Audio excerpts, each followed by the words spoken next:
एक बार एक गांव में दो भाई रामू और श्यामू रहते थे।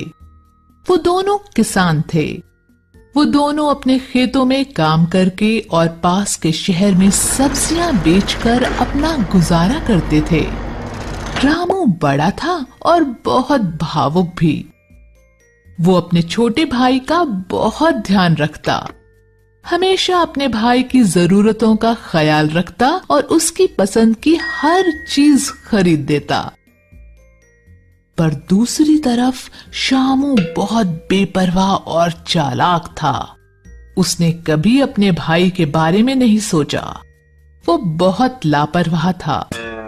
कभी कभी तो वो ना काम करने के अजीब बहाने बनाता और सारा काम रामू को अकेले ही करना पड़ता, लेकिन रामू खुश था। एक दिन की बात है, श्यामू खेत खोद रहा था। तभी उसे एक बक्सा मिला। उसने बक्सा बाहर निकाला और खोला। बक्सा सोने के सिक्कों और गहनों से भरा था।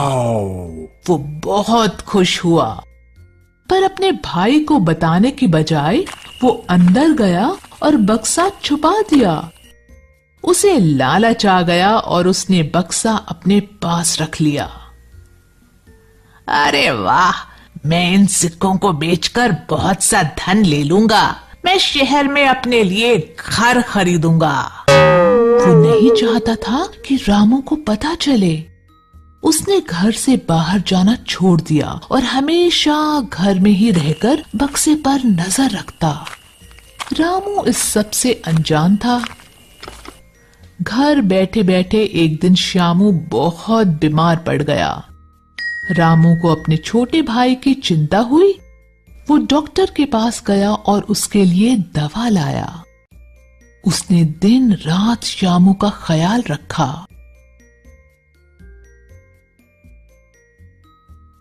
रामू ने अपने भाई की दवाई के लिए अपनी चहेती साइकिल तक बेच दी। श्यामू जानता था कि रामू को अपनी साइकिल बहुत प्यारी थी।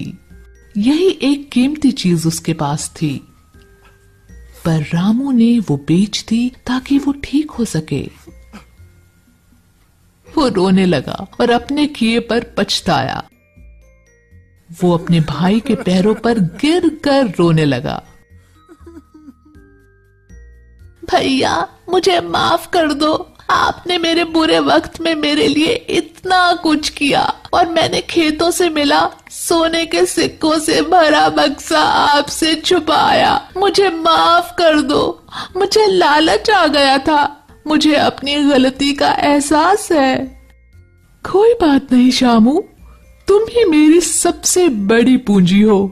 मेरे लिए पैसा या सोना तुमसे ज्यादा कीमती नहीं है मेरे भाई। और दोनों एक दूसरे के गले लग गए। मॉरल, लालच बुरी बला है। इससे कुछ हासिल नहीं होता बल्कि अपनों को दूर कर देता है। इसलिए लालच मत। ईमानदारी का फल। बहुत समय पहले सिकंदर नाम का आदमी किसी गांव में रहता था। वे अपने गांव का मुखिया था। उसकी ईमानदारी के कारण सारे गांव में उसके चर्चे होते थे। सिकंदर के दो बेटे थे, वीर और अमर, जो कई साल विलायत में पढ़ने के बाद अपने पिता के पास जा रहे थे।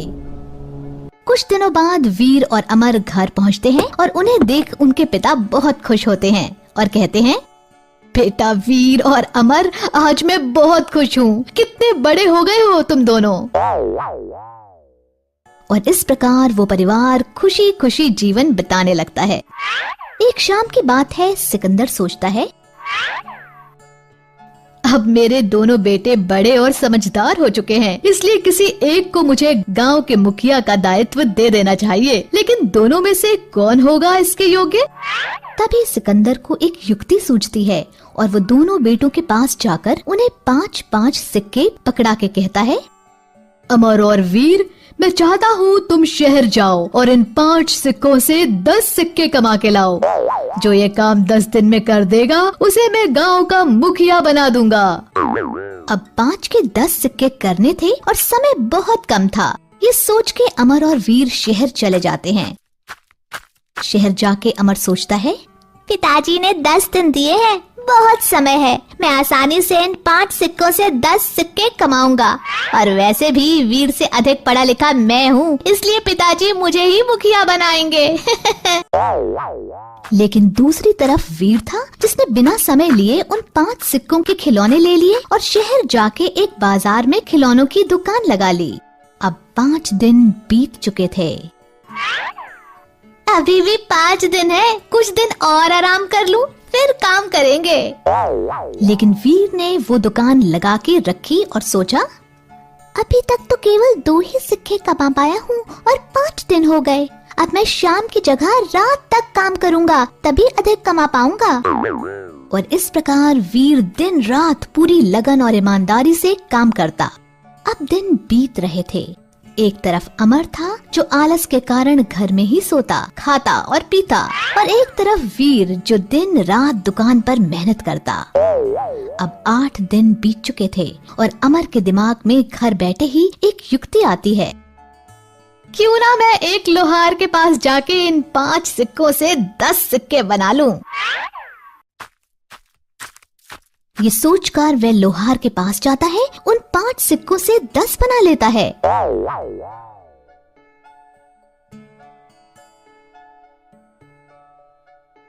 और गांव जाकर वे 10 सिक्के पिताजी को दे देता है। वे सिक्के देखकर उसके पिताजी बहुत खुश होते हैं और कहते हैं, बेटा अमर, अब वैसे भी 2 दिन ही बचे हैं, अपने भाई को आने दो, उसके आने पर मैं अपना फैसला सुना दूंगा। 10 दिन बाद वीर भी गांव लौट जाता है और पिताजी से कहता है, पिताजी, मैं केवल 7 ही सिक्के कमा पाया हूँ, आप अमर को ही मुखिया बनाइए, वो अच्छे से सब संभाल पाएगा। सिकंदर मुस्कुराते हुए कहता है, मैं सब जानता हूँ किसने कितनी ईमानदारी से कितना काम किया है। ये बोल वो वीर से कहते हैं, वीर बेटा, मुझे तुम पर नाज है। मैं यही देखना चाहता था कि कौन ईमानदारी से अपना काम करता है, क्योंकि एक अच्छा मुखिया या राजा वही होता है जो अपने सब फैसले ईमानदारी से ले। वीर, मैं तुम्हें आज से इस गांव का मुखिया घोषित करता हूँ।